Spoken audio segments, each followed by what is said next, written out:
Previously on the all-new adventures of the Doctor Who Book Club podcast. Peter Purves!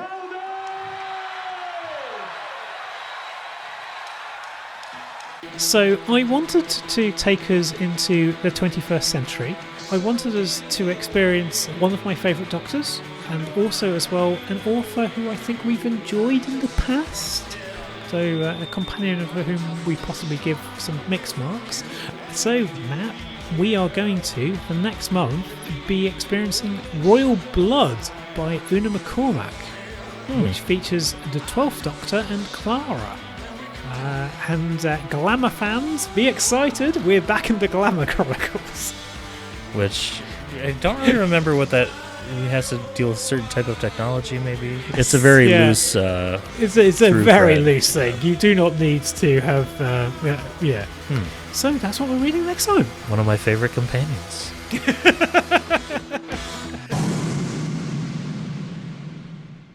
And now our story continues.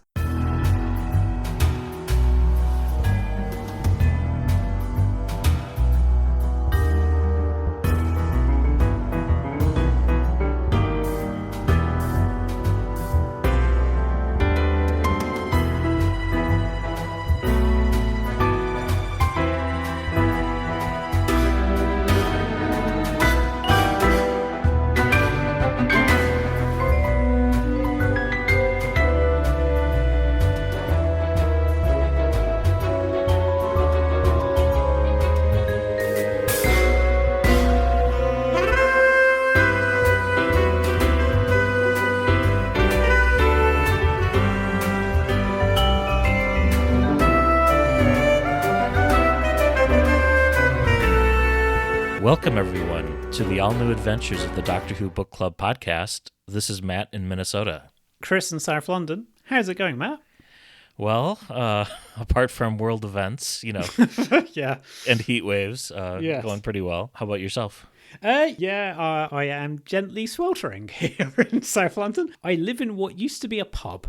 And as long-term listeners may recall, that means that I am in a building that's designed to keep the heat in, which is fabulous for January, less fabulous for warm June. And tomorrow Wimbledon starts, and it is scheduled to be the hottest start of Wimbledon ever.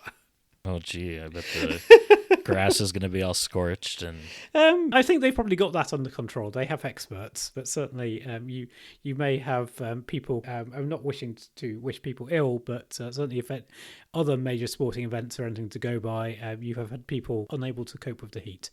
So heat plus alcohol is a fine mix, which the Brits handle with grace, or not. Matt's sort of in your neck of the woods this week. Oh! He's in France right now. Yes, I mean that's broadly my neck of the woods as opposed to kind of like Minnesota. But Yeah. Yes. Whereabouts in La Belle, France is he? Lyon. Okay. Lyon. Yeah. Okay. Cool. And he was in, not Stuttgart, but wherever the EU Parliament. Strasbourg. Yep. Okay. He was cool. there the previous day, so. Oh, excellent. Cool. On another... school trip type yes. thing. Yes. Excellent. Good stuff. He has chosen quite warm weather for it. Yeah. Indeed. Yes. Strasbourg and other bits of northern France I don't think are renowned for their air conditioning, but also I think cinemas are doing a roaring trade. We went to see F1 last night because it was boiling. Good excuse to Yes, get out of the house. Yeah. Well, I was going to ask you the tiny bit of news that we've gotten apart from, being in hiatus. Yeah. Did you have any thoughts about the CBB's announcement?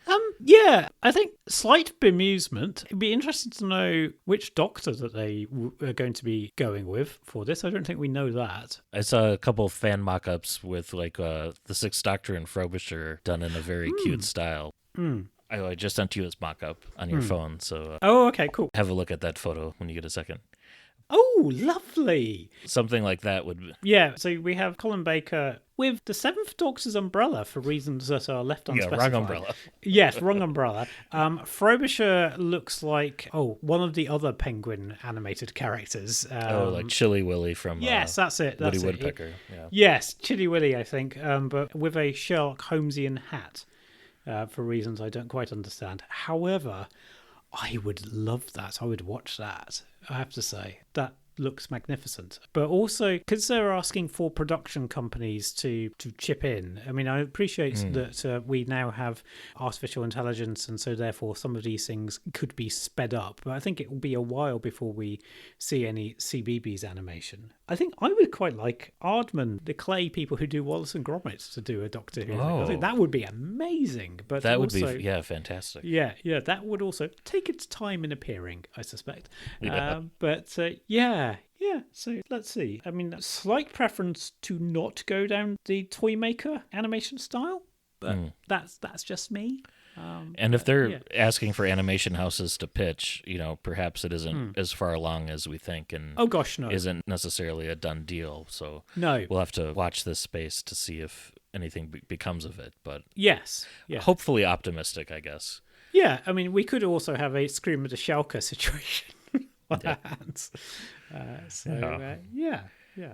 Which Doctor would lend themselves most to this kind of treatment? I don't know. Yeah, I mean, they may just go for shooting. I mean, if they go for Billy, then it's showing their hand as to whether Billy's the Doctor. But they may just go for a generic Doctor that we haven't encountered before, and then people can then work out how they fit into the timeline. Yeah, that would be interesting. Yeah, like one of the unseen Doctors, perhaps, or just say future Doctor or something. And speaking of Billie Piper, since our last recording, there's been a lot more fan speculation. I like the fan theory that she is the TARDIS manifested, a la Idris, and perhaps with the shot of the console, I kind of like the idea of like a body swap where the Doctor's inside the TARDIS, and then we follow Billie Piper as the TARDIS manifest for, a special or two, or perhaps even an entire season. Yeah. Where the Doctor could just be the TARDIS and communicate with that way. Yes, I also think that it might be helpful for it to be relatively kind of simple, because I do think that a next season should be geared probably as like an entry level thing, and also as well possibly be, I mean, hopefully not like a pure greatest hits, but sort of like just highlighting things that make Doctor Who, and rather than being I think we would do well to avoid the risk of being impenetrable. So as long as no one comes up with a great idea of having the Doctor on trial or some other big complex arc, I think. But anyway, we have plenty of time to work this out, because I think it will be a wee while before we find out what's happening next. Got a little bit of book news to share. First of all, there are 2 free audiobooks recently released from Big Finish, called A Feast of Stephen, which is performed by Peter Purves, and it's 2 stories written by Jacqueline Rayner. Yeah. One is A Forest of All Seasons, and the other is The Doctor's Gambit, and those are available to download now completely free. Oh, wow. I haven't listened to them yet, but I have downloaded them. And then just a note that on September 25th, we will see the official Doctor Who quiz book released by friend of the show, Beth Axford. Ooh. Folks may recall that in addition to writing an upcoming 15th Doctor audio exclusive story that's coming out this fall, she had previously released an unofficial Doctor Who quiz book, and the number of questions are around the same, so I'm wondering if it's like an official refresh of that previously unofficial book, or if it's all new questions. But fantastic. And one of my favorite things about the unofficial version was that Beth, in her introduction and throughout the book, included a number of personal essays she wrote about how much the show means to her and to fans. And they were really quite moving, some of the pieces. And I hope that they make their way into the official version of the book as well. That would be lovely. Yes, that sounds great. And then announcement from Obverse Books that a new charity anthology collection is coming out called Party Like It's 1998. And it features a cover by Paul Mars, and it has to do with Samantha Jones, Faction Paradox, The Amnesic Doctor, Sabbath, Iris Wildtime, Compassion, and President Romana. Ooh. So a whole bunch of authors contributing, and proceeds go to an Ewing's sarcoma, which is a type of bone cancer research. And so it's a charity anthology and lots of known authors. Steve Cole does the introduction, and I'm trying to find a listing of the folks writing the story. But if Steve Cole's involved, it's as official as it can be without being official, isn't it, really? Exactly, yeah. Yeah. So I believe quantities are limited. I put in for my order. So authors include Steve Cole, John Peel, Gary Russell, Steve Lyons, John Bloom, Simon Butcher-Jones, Megs Halliday, Colin Brake, Mark Griffiths, and Paul Mars. Okay. Lots of familiar names there. Yeah. That sounds very good. They do sometimes have these things on ebook, so I don't know whether that's the case with this one. Yeah, I think this one is only paperback only so far that I can. Okay. Ooh. I'm very interested in reading that. Yes, it does appear to be paperback only. So So if we do have it as an official pick someday, so you may want to get in your paperback early. Yes. In case they don't do a ebook. Yes. Dear listener, I may be purchasing this as we speak. Yes. Excellent. Cool. Marvelous. And if that's not enough, we've also got another new free short story by Pete McTighe called Night of the Shreek. And it's set just before Lucky Day and features the Doctor and Ruby tracking down the terrifying Shreek. So we got a glimpse of that in the episode, I think, when they were in a mall setting or something. Yeah. And that story will also be included on the official 2026 Doctor Who annual. So do keep your eye out for that. Sounds good. And then finally, for those less inclined by hardback editions, paperbacks of both of Rob Shearman's upcoming Jubilee and Chimes of Midnight reimaginings will be issued in paperback in March of 2026, according to an online retailer listing. The hardcovers are coming out in October and will be that kind of mid-size like the two Eric Sayward novelizations were, and hoping that the paperbacks will be target-sized and shaped. And hopefully this opens the door for more Target-style novelizations of Big Finish stories. Yeah, hopefully so. I suspect that there would be a market, but we'll see. All right, I think that brings us to show and tell. Yeah, so I think you go first. Yep, I may have used this as a show and tell previously, but I have watched more Blu-ray featurettes, specifically having to do with the Doctor Who escape room. Oh. So I had previously watched the Vicky, Stephen, and Benny, so Maureen O'Brien, Peter Purves, and Lisa Bowerman, which was included on the first Doctor Celestial Toymaker release. Don't want anyone to think, they've actually released more First Doctor collections. They haven't yet. So I watched the season 25 version, which features Sylvester McCoy, Sophie Aldred, and Bonnie Langford competing. Okay. And that was a lot of fun. Both companions are wearing T-shirts with their end credits on it. And then the third escape room featurette is on the season 7 collection and features Katie Manning, Sadie Miller, and Daisy Ashford. Oh, okay. And it's kind of funny because I don't know if folks know or not, but Katie Manning can't see very well. Yes, famously. A lot of hand-holding her through the escape room, but it was a lot of fun. And technically, all three Third Doctor companions, as Daisy and Sadie, have reprised their mother's roles for Big Finish. Although I'm not sure if Sadie's teamed up with Tim Treloar's Third Doctor yet or not. Something tells me that she has. However, my Tim Treloar thing is primarily him and Katie Manning. Yeah, I know the Third Doctor and Sarah meet the Fourth Doctor and Sarah in an audio novel, but that's narrated by John Colshaw, so I'm not sure whether they've met or not, but I'd like to think they have. Yeah. Which rooms? Do we know which rooms that they were doing? Which escape rooms? Because there's been a variety. It's a special escape room created just for the Blu-ray release. So it's the same escape room across all 7 episodes, of which now 3 have been released. Okay. And so they're competing to see who gets it done quickest. Right. And no spoilers there, but it's kind of funny to see how each team approaches. It's as close as I would get to like, I'm an assistant running an escape room type thing. Yeah.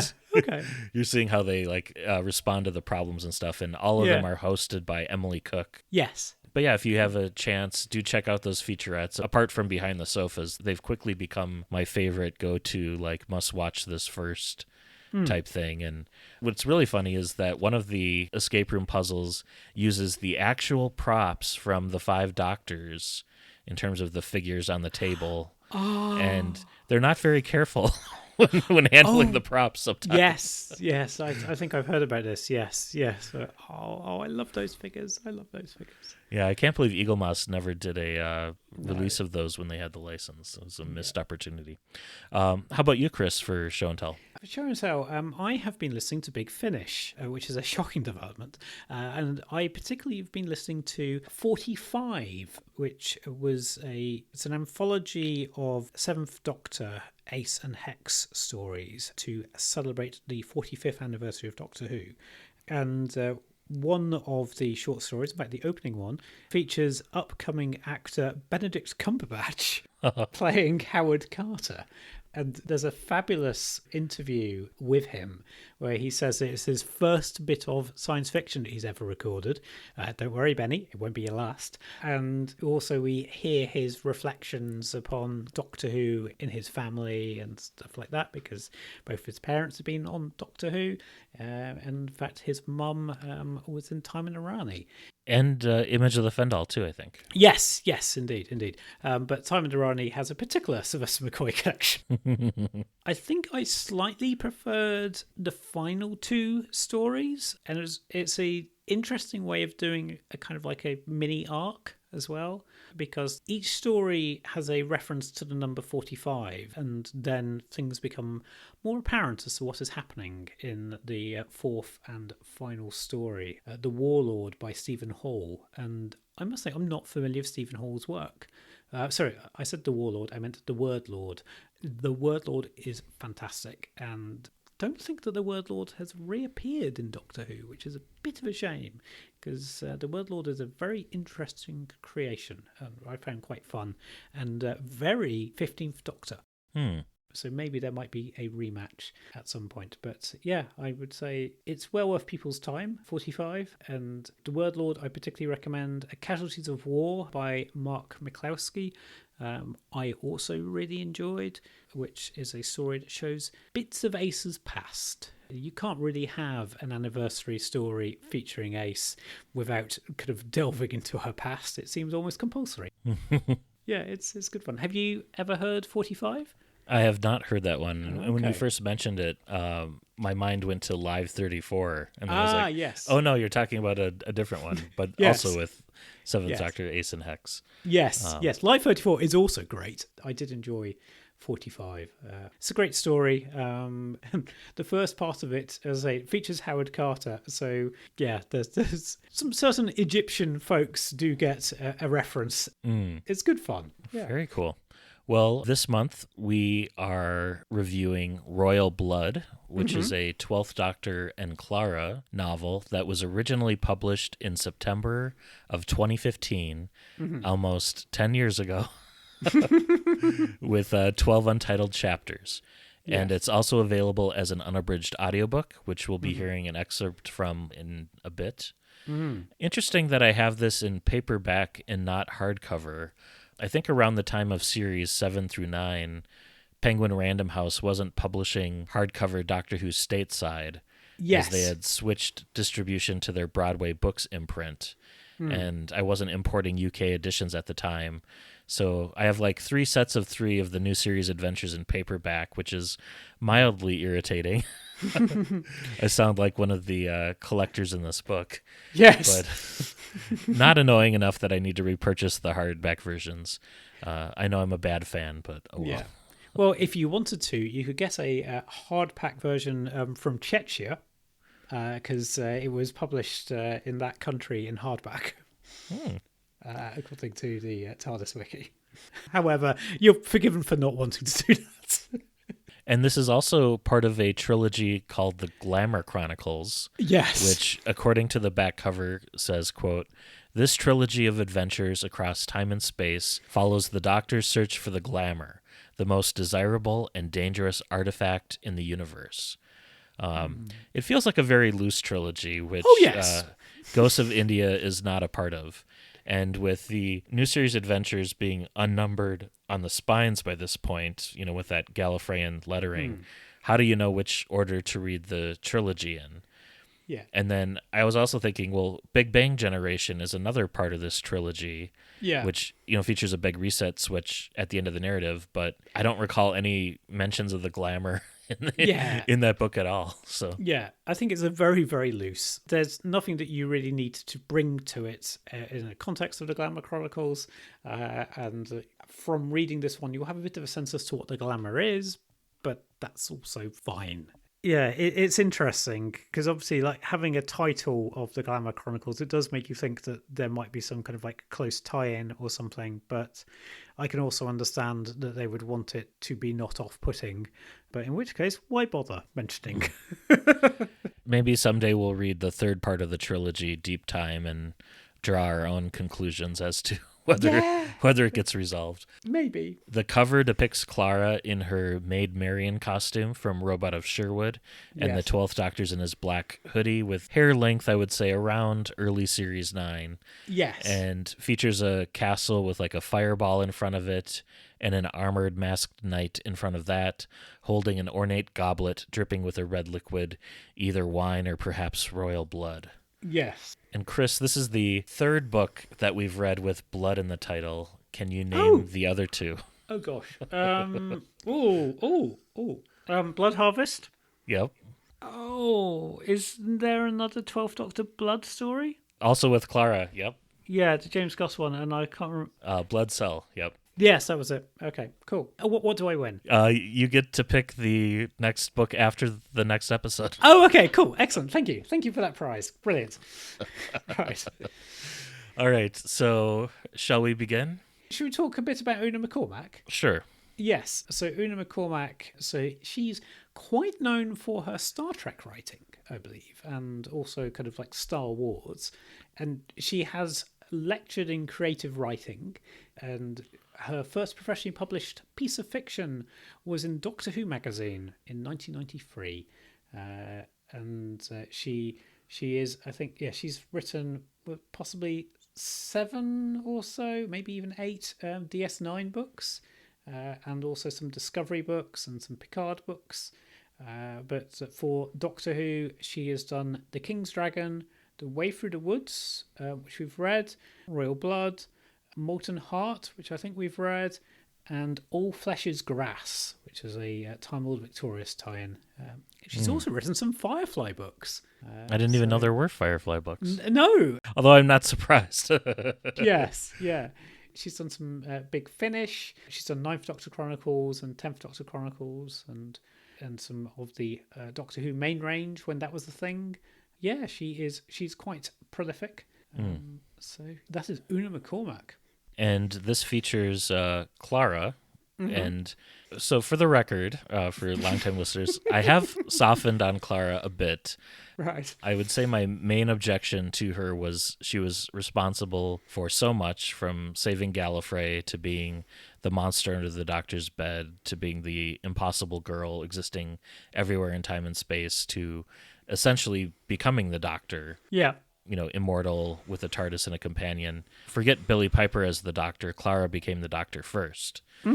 Yes. Okay. Even featured in the main title sequence. Oh, yes, she did. She did as that brilliant fake out. Yes.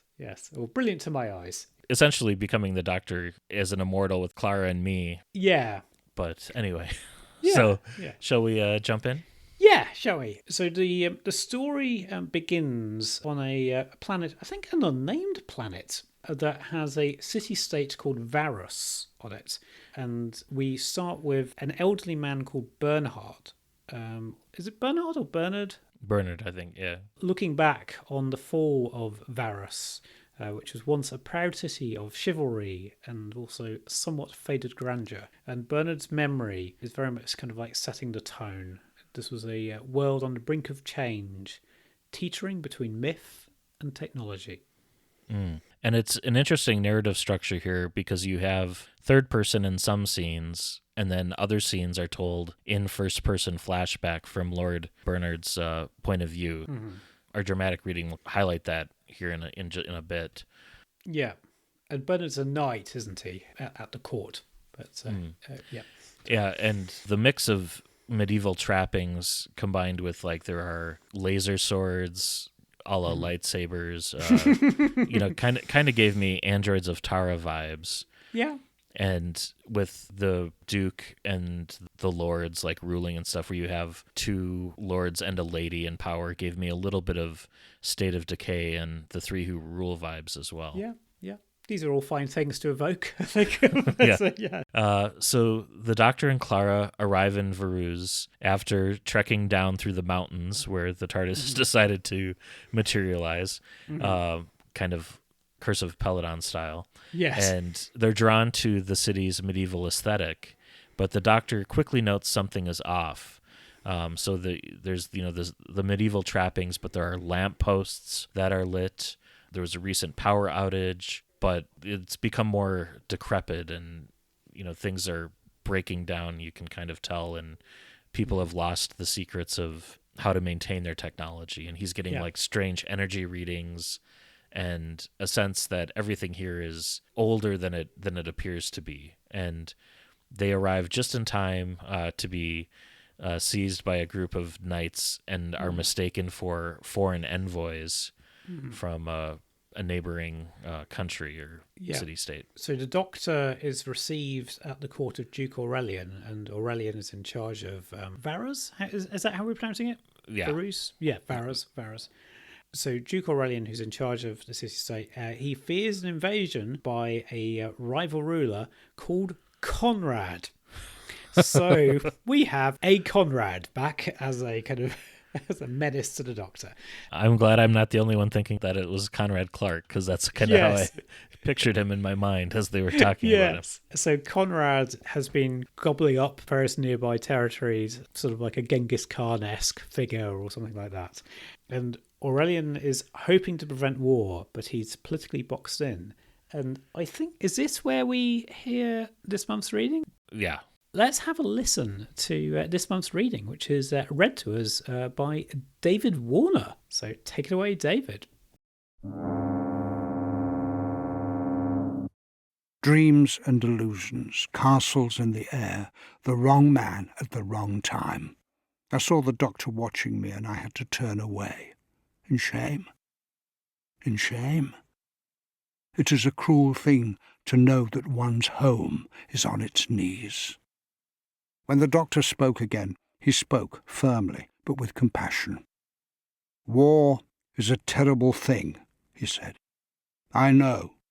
You talk about a stand, Aurelian, but it would be a massacre. There's no honour in self-sacrifice, and there's no honour in sacrificing others with you, throwing away lives in a battle that can't be won. He hesitated here, and I wondered what this man's experience of war had been. What a warrior he would have made, it seemed to me, had war ever been his business. A holy man, the Doctor said, a truly holy man, would try to make peace. Conrad's ambassador is on his way still, I assume, so my advice is accept the embassy. Talk to Conrad's representative. See if there's still a chance to make peace. See on what terms he might allow you to continue in peace here beyond the mountains. Poor Aurelian. That was not what he wanted to hear. But it was the truth. It was what I had been trying to tell him since he had taken upon the dukedom all those years ago, after I had seen at first hand Conrad's country, his knights, and his weaponry. Our poor horses, even our laser swords, were nothing to what Conrad had at his disposal.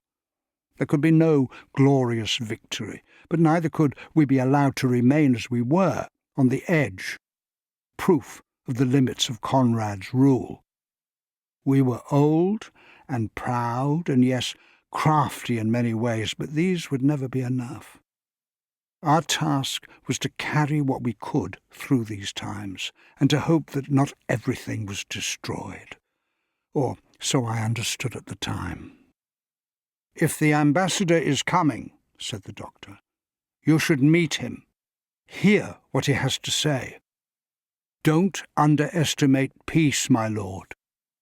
You'll miss it when it's gone, when the buildings are burning and the soldiers dying and the children are ripped from their parents' arms. You'll regret the day you ever went to war. I saw then that the doctor's eye was as much on me as it was on Aurelian.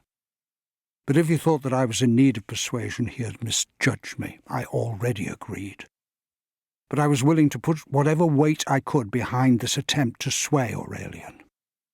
He speaks wisely, my lord, I said quietly. Let us wait for the ambassador. Let us welcome him. Let us try to make peace. Peace, said Aurelian, or surrender. But he clasped my hand again, and I knew that for the sake of our long friendship, he was still listening. I was picturing Chancellor Gorkon. But fantastic delivery, and rest in peace, David Warner. Yeah, and he really does bring Bernard's narration to life, because Bernard is the first-person narrator in here. And very timely with the subject matter, too. Oh, yes. Of the doctor's speech. Yes. We've been reading this in June of 2025, a note to future listeners, which was during the time of the Israel-Iran conflict. I kind of hope that that would help you realise it was June 2025 and there are not repeats, but there may well be repeats. But yeah, it felt incredibly timely, to the point that I sometimes had difficulty reading it because I was going, yes, this, can we please sort out peace? And also echoing the 12th Doctor's speech in the Zygon two-parter as well, although I think this book may have come out before then. It was released in 2015, September 2015, but might have been around about that time. Yeah, predated those two episodes airing by a couple of months. Yeah, Cardiff would presumably have signed off this book, so would have known, or might even have gently encouraged. And good for the Doctor for being consistent in his beliefs, too. Yeah, so Clara befriends Duchess Gwenna? Gwenna. Yep. Gwenna makes more sense. But yeah, so Gwenna is the wife of Aurelian, and she is somewhat more pragmatic than her husband. And Gwenna admits that the people of the city are relying on a somewhat fragile network of old alliances and also somewhat outdated tech. And she quietly recruits Clara to speak to an ambassador of Conrad in secret. And the ambassador has kind of like arrived and it's floating around in the court. And when Clara is sent to parley and have a conversation with this ambassador, the Doctor stays behind and becomes more entangled in court politics. And this is starting to give me King's Demons vibes a little bit. Yes. And suddenly a group of 30 mysterious knights arrive. And I think they just materialize like transporter effect style. Almost, yeah, I think, and they're led by a man calling himself Sir Lancelot, claiming to be on a quest for the Holy Grail, which should not exist in this world or in any world necessarily. Yes. And the Doctor suspects that this Grail may be something far more dangerous, an ancient device known as the Glamour, capable of manipulating both perception and desire. And that felt like a little bit of a curveball when they suddenly showed up. And yeah, I mean, I guess it's hinted at by the publisher's summary, however, which mentions the Holy Grail, but I didn't read the summary because I don't tend to, because it sometimes features spoilers. I was surprised. I think I might have exclaimed on my tube journey when suddenly Lancelot rocked up. At some point around this point in the narrative, Clara makes what I would consider a very obscure reference to a 1993 film starring Michael Douglas called Falling Down, which she would have been around 7 years old. Yeah. When that movie came out. Yeah. It's a very interesting movie, a Joel Schumacher movie, but I'm very surprised to hear Clara making a reference to that. Yeah. In return, the Doctor makes a nice subtle callback to the Aztecs when he warns Clara as she's going off on her mission about the implications of accepting hot chocolate from people. Yes. Yes. Yeah, very much. Right. So Clara starts traveling with the ambassador, but soon realizes he isn't what he seems. The ambassador's name is Emphil, and Emphil is a collector and scavenger who is obsessed with the glamour. And he's not actually working for Conrad. And Clara has been given a pendant by Gwenna. And while she's sleeping, Emphil steals it and reveals that it's part of a network that is somehow tied to the glamour itself. And Clara is furious about this, but she needs Emphil's help to get to Conrad before the war breaks out. Yeah, and they're kind of off on this. They were kind of yes. Well, they were exiled, I think, under penalty. Yes, they have been. Yeah. Penalty of death, and it was kind of obvious the ambassador wasn't the ambassador, because just prior to meeting him, we get this lengthy backstory about how he's in orbit around this planet and stuff. And I was kind of hoping that some of that would have been, you could always tell that via flashback versus the reader having that knowledge. Going into it. But early on, I was starting to doubt whether the whole Conrad side even existed, or if it was just maybe disorganized bands of highwaymen or something. Oh, interesting. And I started thinking that after Emphil mentioned that Verus was the only hub of technology on the entire planet. But I guess he was meaning more so like advanced technology. Yeah. So that was kind of a good misdirect. Yeah, I felt. I don't know if you interpreted it the same way or. I thought Conrad was real, but I was slightly surprised that Emphil was not the ambassador. But maybe that might be because I've been kind of reading this book sort of like on tube journeys and things, and so therefore in kind of like snippets. So it might have been that I had forgotten that there'd been that setup. So back in Verus, tensions continue to mount, and Aurelian arrests his wife Gwenna and her nephew McTighe for plotting peace behind his back. And McTighe is the next in line to inherit the throne after Aurelian. And Aurelian becomes convinced that the only path forward is military resistance to Conrad. And so he's starting to march down the war path. And meanwhile, the Doctor joins Lord Bernhardt, the narrator, and the knights on their quest for the Holy Grail, hoping to trace the glamour's source. And along the way, he confirms that the knights are under some sort of psychic or hypnotic control. They barely remember who they are, and they're so focused on the quest being the only thing important. They're very much the quest is the quest type people, to the point where they forget about protecting Verus or anything like that. Yeah. So you've not seen the Doctor Who story Underworld, have you? No, but no, I'm familiar with the the line from that. Yeah. Yes. That's my one of 6 or so. I mean, it's probably fewer than that now, but unwatched stories from the classic series. I was certainly getting flashbacks to that. Fortunately, this has better visuals. But yeah, so Clara reaches Conrad. However, it is too late. So some of Conrad's cities have been bombed by saboteurs linked to Aurelian.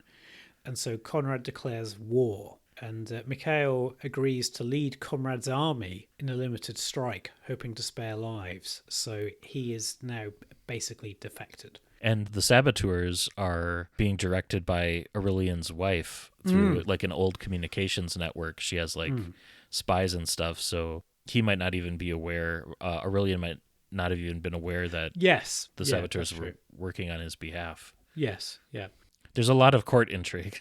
There is. So as I say, McTighe has gone over to Conrad's side, and Clara is disgusted by this, but crucially, she's powerless to stop him. And I thought Una McCormack did a really good job of explaining McTighe's motivations here, because he is essentially exiled as well for supporting his mother. And so he's like, okay, well, if Aurelian's going to kick me out, I'm going to go over to Conrad's side, and at least that way he can hopefully minimize the damage to his city and protect as many people as possible. So his motivations seemed realistic to me. Yes, yeah. I mean, it is a bit of my enemy's enemy is my friend, isn't it? So Clara and Emphil flee, trying to intercept the knights from Varus before they make things worse. Yeah, because I think the Doctor was able to convince like maybe 20% of the night contingent that had gone off on this quest, who were perhaps more resistant to the hypnotic suggestions of Lancelot. Yes. Which is a funny sentence to say. Yes, and also as well, the Doctor's been in contact, hasn't he, via kind of like magical type, the magic mirror. Clara was given like a gem that anytime she finds a smooth reflective surface like a mirror or a puddle of water, she can contact the Queen. Yes, so there's like a Lady of the Lake kind of sequence, but yes. So the Doctor and Bernard press on, and they discover the so-called Grail has been draining energy from the land, accelerating ecological collapse. So the energy that powers like the lightsaber swords and that sort of stuff is drawn from the immediate vicinity of people getting sick, and you have like crops die. It really creates a blight. So it's a almost like a more direct version of like environmental impact. Mm-hmm. And Lady Gwenna communicates with them again, through the magic mirror situation.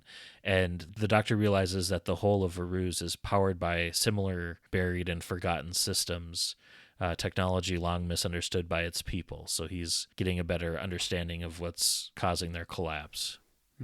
So Clara and Emphil catch up with the Knights and redirect them back to Varus. Kind of like, and they're using some like made up stories to kind of like help convince it. It was very much. I just saw the Grail. It's back in the city. Yes, they all yes. turn around and head back in. Yes, because the quest is the quest is the quest is the quest. So they arrive in Varus just as Conrad's folks arrive in Varus, and so there's this almighty battle. As the battle begins outside the city, Lancelot arrives and is struck down, and his body then dissolves in a burst of white light. And Emphil confirms that this means that Lancelot was in fact the Glamour in physical form, and projecting an identity that everyone else would follow without question. It is left unspecified as to quite why the Glamour decided to pose as Lancelot and the Grail. Yeah. Unless there's something that I missed that you caught. Nope, perhaps it's revealed in deep time or not.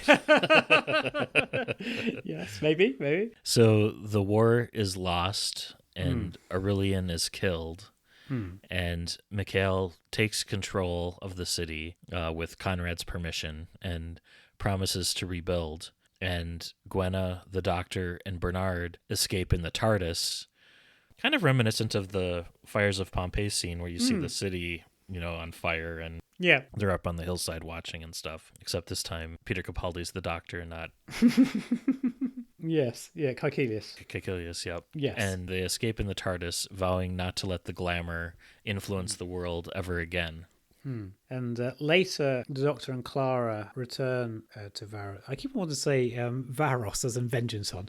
But anyway, they return to Varus. And the people there are burning their relics, casting off these old illusions. And Clara throws her pendant into the flames. Yeah, they're getting rid of any technology which was based on that old system where it would drain the ecology. So by doing a big bonfire and releasing... Yeah, I'm not sure how that helps with the ecology, but hey-ho, that's fine. And then far into the future, kind of looping back to the opening of the book, Bernard remembers the fall of Varus not as a tragedy, but as a moment of transformation. And it's revealed that he and the Lady Gwenna marry, and they have kids and grandkids and keep some of their old language and traditions alive. And he wonders if the Doctor and Clara remember as well, and if memory alone can keep the soul of a place alive. So that was Royal Blood. What do you think of it? I thought it had some good story elements and themes and some relevant and still relevant things to say about war. But it didn't really come together for me in a very satisfying way. And we could maybe get into that a little bit. But so kind of a mixed bag for me. What were your initial impressions? I particularly enjoyed the characterization of the Doctor and Clara. They felt like the people that we saw in the Capaldi era. This is a somewhat grumpy Doctor. And it felt, in many ways, certainly the Doctor's characterization was spot on. I couldn't really imagine any other Doctor in this story. His characterization specifically was more Series 8, early Series 9. Like he felt more grumpy than kind of old professor type. Yes. I did really enjoy it. I thought, because this is a book that features a quest. However, it's a quest that doesn't go to a whole host of different locations, and we also know from the get-go, as soon as the quest starts, that like this quest is somewhat suspicious. I mean, it's a little bit like the Robin Hood episode that is referenced on the cover, I guess, and that you have the Doctor kind of going, hang on, you're not Lancelot. And like when Clara realizes that Lancelot has rocked up, she's kind of very confused as well. I did have to laugh out loud a bit at the reveal of Lancelot as the Glamour, because it felt very much like Clara's reaction was like, with the Watcher, he was the Doctor all the time. yes, a little bit like that. But I really got a sense of the world, I felt. And because like Conrad's motivation, we spoke about Mikhail's motivation. I mean, so Conrad's people had been oppressed by Aurelian's ancestors, and that's why he was so determined to conquer the city. And so he felt like a convincing villain. He didn't even feel like a villain to me so much, because he was, I mean, when Clara and Emphiel and Mikhail were like caught sneaking around their camp, like he could have had them executed or whatever, and he, listened to what they had to say, and he didn't go back on his word, and he seemed very honorable from that respect, and it was almost like a situation where almost wasn't a clear villain, where you have just people reacting to different sets of circumstances. And if anything, Aurelian's people were, like you were saying, the oppressors at one point, in the history there. Yeah. Well, maybe the villain is greed. Yeah, I did enjoy this. I mean, it felt almost like a historical set in the future. In a way, in that it kind of felt like a Hartnell historical that had accidentally found itself away from planet Earth. And as you said, I think the themes that it touches upon are timeless. I think I enjoyed it more than you did. I think so. Yes. I felt there was like a missed opportunity with like the Emphil character, with him being the collector. Like you could have pushed that quite a bit further, either in like a Star Trek Next Generation Most Toys kind of way, or Greatest Show in the Galaxy WizKid kind of way, and maybe add some more pointed, humorous commentary about Doctor Who fans. Yeah, you could have. But I also quite like, I mean, Emphil is he is addicted by the chase for the glamour himself. And yeah, I saw him as a kind of like an addict. I mean, I guess collecting can be an addiction, but...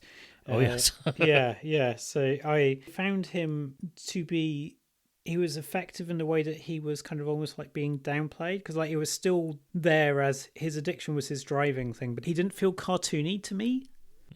Yeah, he seemed more grounded, and kind of my suggestions would have taken him more into a less grounded place. So, I can see that. So I mean, it's a question of taste, isn't it? Yeah. A couple of other things that I wasn't so much of a fan of was it was kind of strange that the Doctor was missing in action for like the last quarter of the book or so, where you have this big final battle in the city and he's nowhere to be found. Like he shows up, he leaves before it begins, and he shows up after it's over and kind of helps pick up the pieces. But to have the main character absent from the climax, I mean, it did put the focus much more on Clara, which is fine. Yeah. But I would have preferred if he would have been present as well. Yeah. And as much as I liked the narrative structure where you flipped back and forth between first person and third person, I did feel like some of the anticipation was, say, deflated by opening the book with kind of the epilogue where we learn that the city is lost and that Bernhardt survives. It just took away some of the wondering, I guess, about how things were going to turn out. That's interesting, because for me, I think it worked even better in the fact that I knew that something bad was going to happen to the city. I didn't know quite how things were going to play out. I liked the sense of impending doom, because like it didn't spell out exactly what happened. So you didn't know who survived apart from Bernard. So you knew that the city fell, but you didn't know, for example, whether like Conrad would also fall with it, or Yeah, the circumstances. yeah. So I think, I mean, it's a kind of an old narrative trick, but it is carried off with aplomb, as football commentators would say in the UK. I guess another thing that was a slight criticism for me was the novel felt very short, almost more like a novella than a novel, and I feel like it could have used a good 50 or so additional pages to flesh out the world a little bit more. I know you said, and I did get a good sense of the world building, but I just craved more. Like, I wouldn't have minded, like, maybe Clara meeting a couple of more characters in the town and getting their perspectives, and maybe learning more about what the world is like outside of this city-state, and whether Conrad's realms and stuff were fairly run, or I just didn't get a good sense of those pieces of it. Yeah, that's true. We don't find out much about, though. Well, Conrad, we learn that Conrad is not, he's not a duke. However, his people chose him, so he says. So you kind of wonder, oh really, Conrad? Oh, okay, you're the one telling us this. And also, like, the narrative takes weeks to unfold, which is quite interesting. So, like, the Doctor and Lancelot et al. Are kind of like walking through the mountains. Like, it is weeks. So, like, this whole story takes like a month to unfold, which for me, I don't know, I felt the story did not outstay its welcome for me. And whilst it is on the shorter side, I'm not entirely sure I noticed, just because, like, I felt a bit of a sense of scale from time. Not necessarily maybe from location, but, like, you do get slight variations as to, on the edges of the state, what things are like in the borderlands a bit. And so I think I enjoyed it. And I guess for me too, like, it's being spread out over a month or so removed maybe a sense of urgency for some of it from me, like the threat of Conrad attacking, and it's like it's imminent, but he's still like 2 weeks away, that kind of stuff. It never felt like, for me, that it got enough momentum to leave the launch pad in terms of I kept waiting, like, even with like 2 chapters left, it all still felt like setup, and I kept waiting for the story to start. Okay, that's interesting. Yeah, for me, because I've been reading a bit of medieval history recently and listening to historical podcasts, so I think I'm possibly more used to the idea that you have, like, particularly whilst I was reading this, I was listening to a podcast series about Hannibal, and so, like, Hannibal's march to Rome took weeks, if not months, and so it didn't feel any less urgent, I guess, for me, but that was the context which I was reading it. So how would you score this one? So I think I'm going to give this a 9. Wow. I really did enjoy it, and this is in many ways a unique book, and I felt that it was a book that sadly speaks to our times even more than it spoke to 2014 or 2015. I think it's a good read, as you say. It's a quick read, and David Warner's audiobook narration, I've just heard kind of like that extract, but certainly, he adds to the gravitas of it from what I've heard. So, yeah, I really enjoyed it. You are not going to give it a 9. No. What number are you going to give? I think I'm going to give it a 6 out of 10. Okay. There were parts that I did enjoy. I just, a lot of it felt, especially with some of the courtroom intrigue, like there wasn't much of a sense of danger. Like, even with the exiling and the, if you come back, we're going to kill you type thing. Yeah. I never felt like any of the characters were in real danger. And the pacing with the flashbacks and stuff, it just, something didn't come together for me. I don't know what it was, but that's fine. There are parts I enjoyed, and I'm glad I read it. And it is a quick read, so if you're on the fence, or if you particularly enjoy this era and Doctor and Companion combination, I think there's a lot you'll enjoy and get out of this. It just personally was less than the sum of its parts for me, I guess. Fair enough. Right. Okay. Well, it's rare that we that we disagree, but it's always interesting when we do. So yeah. Brilliant. Okay. Right. So we haven't spoken really about what. Speaking of Mr. Capaldi, and this will be kind of like old news by the time it reaches your ears, dear listener. We are recording this during the Glastonbury weekend, and Peter Capaldi has been on the actual Glastonbury stage, where he was singing Take Me Out with Franz Ferdinand, who is not the deceased Archduke, but in fact are a band from Peter Capaldi's hometown of Glasgow. Well worth catching if you have not done so already. Indeed, fantastic performance, and looks like it was a good crowd on a steamy weekend. Oh gosh, yes, and also Shooty was there on Saturday. Introducing Jade, formerly from Little Mix. He doesn't really say much apart from the look, here's Jade.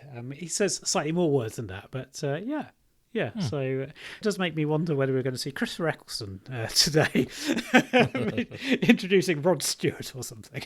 Who knows? Or Olivia Rodrigo. Who knows? I don't think we're going to see Tom Baker. Maybe Jodie Whittaker will introduce Coldplay or something again. Seems unlikely. Coldplay's not on the lineup, but yes.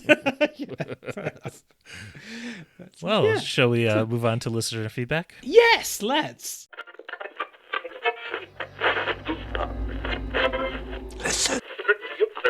So we've gotten an email from listener Amy. She says, and this is about Decalogue. She says, I listened as you listed people Satan, a.k.a. the fallen angel from the first Decalogue story, reminded you of, but you missed the one he was based on. He's Simon Templar, a.k.a. the Saint, Roger Moore. And she says that I think the story was meant as a tribute to the Saint's creator, whose name was Leslie Charteris. And she hasn't listened to the rest of the episode yet, so looking forward to that. And she also says the line, plays with civilizations as a child plays with toys. She says to blame Sid Meier of the Civilization games, and cheery by Amy. So Thank you, Amy. Yeah, I didn't catch that at all. And to be fair, no. I've never seen an episode of The Saint. I have seen several episodes of Danger Man and Secret Agent Man, however, with Patrick McGowan, which I don't think a lot of Americans can say. No, I don't think I've seen The Prisoner. I haven't seen any of those, but yeah. Did you catch that at all, or No, I didn't even think it felt like a Saint story. Maybe I always pictured like the Saint storylines being similar to like the original Avengers kind of storylines, but I don't know. Yeah. So I think I've seen maybe one episode of the Roger Moore version of The Saint, and I remember seeing some of the Val Kilmer movie and not really necessarily getting on with it. However, I do remember absolutely adoring the soundtrack, as there was a big hit, the name of which is Six Underground. That was it. That came from that soundtrack. But yeah. How about on Facebook? On Facebook. So we heard from Keith Andrew Kershaw, who says that they're a relatively new listener to the podcast, and they usually listen whilst at the gym, and it's given them the extra motivation to go. And it's like having a brilliant conversation about Doctor Who as company whilst Keith Andrew is working out. Which is lovely. Go for one more set, bro.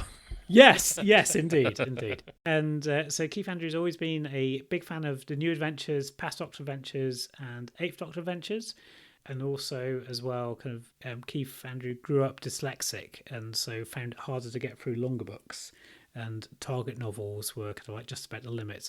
But yeah, now they've been reading books alongside the audiobooks. And they've already read 20 books this year, which is a huge achievement. So yeah, which is absolutely fantastic. And Keith Andrews says that the podcast has been a great way to fill the gaps in their kind of like novel knowledge, and really grateful for the insight and enthusiasm that we bring, which is lovely. Though we have a question. So, now that the BBC appears to be wrapping up its target audiobook releases, do we think that there's any chance that we could see audiobooks for the New Adventures, Past Doctor, or Eighth Doctor Rangers in the future? And because there's a huge catalogue of material. Yeah, that's a great thought. Yeah, it is. For folks who don't know, yeah, they're wrapping up. They've gotten through almost all of the Target novelizations as audios now, with, I think, An Unearthly Child is still unreleased for reasons, even though that one was recorded some time ago. Yes, yeah. I can't remember if Caroline Ford or William Russell did that one. It might have been William Russell even. It might have been Jacqueline Pierce for this, right? But yeah, that's a great thought. Some of the new adventures and past Doctor adventures, etc., have gotten audiobooks, particularly those that were released as part of the 50th anniversary or history collections. Yeah. I think like Human Nature, for example, has an audiobook read by Lisa Bowerman. Yeah. But I would love to see more of those. One, because we wouldn't have to find dramatic readers for those. Yes. But yeah, it'd be fantastic, especially because so many of them are out of print. And yeah, I mean, I would love a version of Lungbarrow or So Vile a Sin, just because, like, you know, dramatic things happen inside of those books.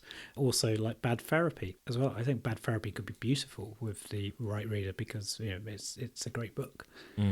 And I think, yeah, it would be a way of introducing some of these texts to kind of new audiences, but like I do wonder what the sales will be. And yeah, because Big Finish have stopped doing kind of like full audio plays. Yeah, especially if we're heading into another hiatus. I mean, you know, new versions or getting them out in different formats. Yeah, reintroduction. Yeah, all for that.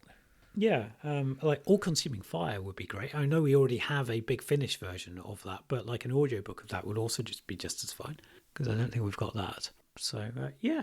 So, thank you very much. Thank you so much, Keith. Yeah, and thank you for sharing your story, too. Yeah. So, Keith is double-barreled, so I think he is Keith Andrew. Yeah, cool. Excellent. All right. We've got quite a few comments on, we'll just say Blue Sky. Yeah, fair enough. Most of these are from Blue Sky. Blue Sky and a knockoff of it, yes. Yes. We've heard from Alex, who says on Blue Sky that he remembers, and this is with respect to Decalogue, that he remembers thinking the Book of Shadows and the Duke of Dominoes were particularly good, but he's never reread the first Decalogue because of the fascination story and how it mistreats Perry so horribly, being far worse than any of her TV objectifications, having put him right off. Ugh. And then he adds, completely unlike the second Decalogue, which he went back to over and over again for The Trials of Tara, which is by Paul Cornell and is one of his favorites. Yeah. We've also heard from Jeremy Bement. I don't think I've said this, or unless he's on your list. So Jeremy remembers really enjoying the book when it came out, but does Jeremy remember any of it? Not really. So Jerry reckons that maybe they have to track it down again. Right, okay, back to Them There Blue Sky. The Australian podcast, The Doctor Who Show, echoed Alex's sentiments where they said they seem to recall fascination as, we'll just say, very, yeah.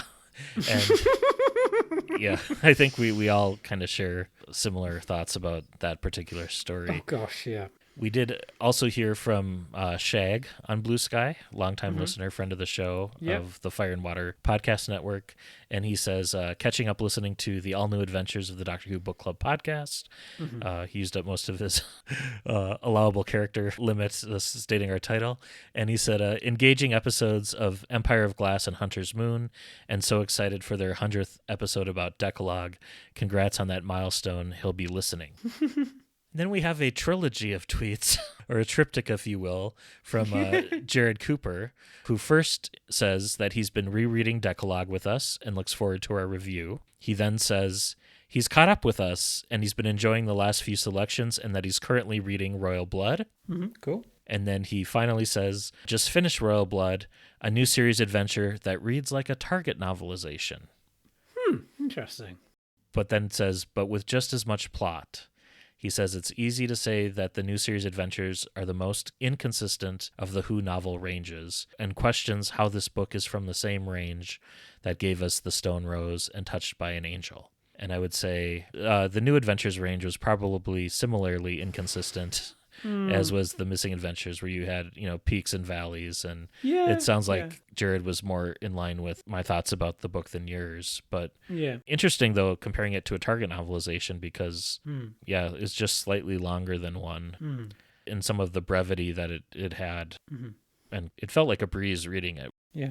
And finally, Emily Cook of Escape Room, Doctor Who Magazine, and Lockdown fame. Yes. Reposted, retweeted. I'm not sure what that verb is on Blue Sky. So that was lovely. Thank you, Emily. Yes. Brilliant. Brilliant stuff. Cool. Right. So we are now at the stage, I believe, where you tell us what we're reading next month. Yes. That's an ominous. Well, no, I think you'll be pleased with the pick, Chris. So, Okay. So I would say let's travel back to the summer of 1998. Okay. In keeping with that Obverse Books release. Yes. June, in fact, I was spending the summer in a sleepy town in Germany called Wertheim. Thinking back, but where is Wertheim? It is Wertheim on Main, so it's where the Main and Tauber rivers intersect. Okay. So it's in southwestern Germany. Thank you. That's more helpful. Yes. Right. Okay. Cool. So we will be reading a Sixth Doctor book. Ooh. And I chose Mission Impractical by David McTighe. Oh, cool. Who sadly passed away in December at the age of 55. And this will be our third book by him, having previously read Face of the Enemy and First Frontier. But I think the reason you were excited, Chris, is because of who else stars in the book.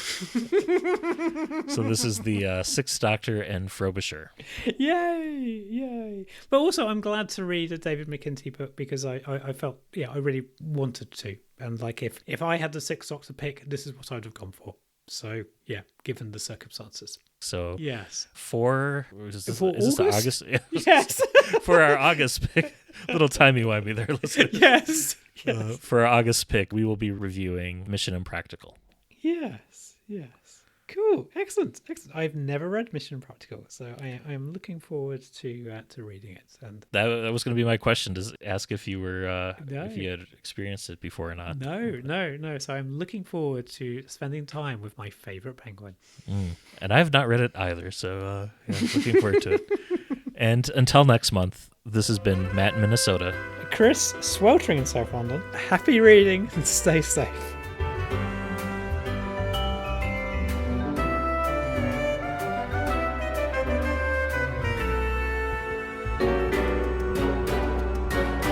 Thank you for listening to the all-new adventures of the Doctor Who Book Club podcast. Special thanks to George C. Music for use of their song Doctor Who Theme Swing Jazz Version. You can follow us on Twitter at ANDWBC Podcast and like us on Facebook. Help other listeners to find us by leaving a rating or review on Apple Podcasts or your podcatcher of choice. You can contact the show by emailing your thoughts to andwbcpodcast@gmail.com. And until next month, happy reading.